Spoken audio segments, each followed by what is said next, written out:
Welcome to 75 Cell. It is inspired from 75 Hard or 75 Soft, and I personally love watching those videos because it inspires me to become disciplined and to challenge myself. I wanted to make my own version, to create my own rules so that it aligns with the habits that I'm building and matches with the core components of what I want in my life. I do think 75 Hard and Soft are both very admirable in how challenging it is, but I think if you want to be more purposeful and intentional with how you build your life and the challenges you take on, I think it could be really beneficial for you to also sit down and create your own version, which is what I did. It's called 75 Cell because it's short for Selena. I'm making it so that if I miss even one day, then I have to start over from day 0. Because that in itself is already such a strict measure, I set up my rules or tasks in a way where I can achieve it even on my most challenging of days or my most busiest of days. I have 3 components to my challenge, and it's a morning routine, evening routine, main tasks that I want to accomplish within the day. Because I work 3 12-hour shifts, for my days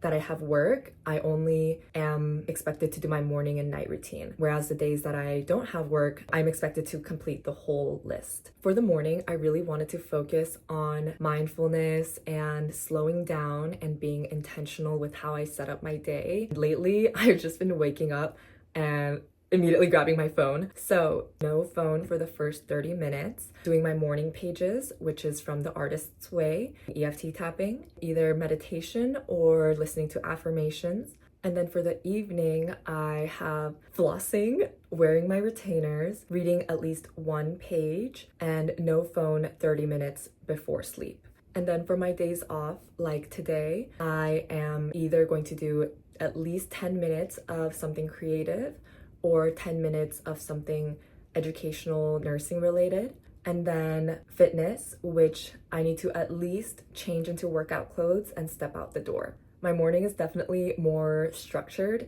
and my evening is much more just habits that I need to be better at because I do not wear my retainers very consistently, and I am on and off the horse on flossing. It's a kind of funny difference, but I think honestly, sometimes even the most mundane small things really make a big impact. And as for the day activities, I narrowed it down to just those 3 things so I can be more focused and actually see measurable progress. That's in like content creation or just being creative in general, whether it's my writing or my scrapbooking and really nurturing that energy, or if I'm feeling more studious that day, then learning, nursing knowledge, and fitness. Sometimes I think initiating tasks or showing up is the hardest part. That's why I am very specific on exactly how many minutes I'm allocating or exactly what I have to do in order to consider the task complete. Ideally,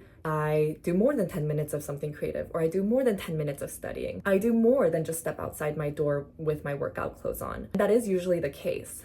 But on those days where I really, no bone in my body wants to stand up and do those things, it is small enough where I can say, okay, I'm just gonna do that and then I'm done. Really making it easy for yourself to succeed, and yet making it so that you know that it keeps you on the right track and that these small things will add up over time. So this will run from July 23rd today to October 5th. And the only exception I have is this one weekend where I'm going to be in Joshua Tree. That is the only exception. It kind of works out because I already know I'm going to be active. I'm going to be in a meditative space. I'm going to be aligned with those things anyway. And I want to let myself enjoy the flow of that trip instead of being occupied with, okay, I need to do this, I need to do that. But I think making exceptions can be a slippery slope, which is why I'm saying if anything else comes up, I just need to suck it up and make it happen. So I'll keep you updated via this channel. And if you do create your own version, I would love to read about it in the comments below. And hey, if you want to do mine and you need to floss and wear your retainers too, go for it.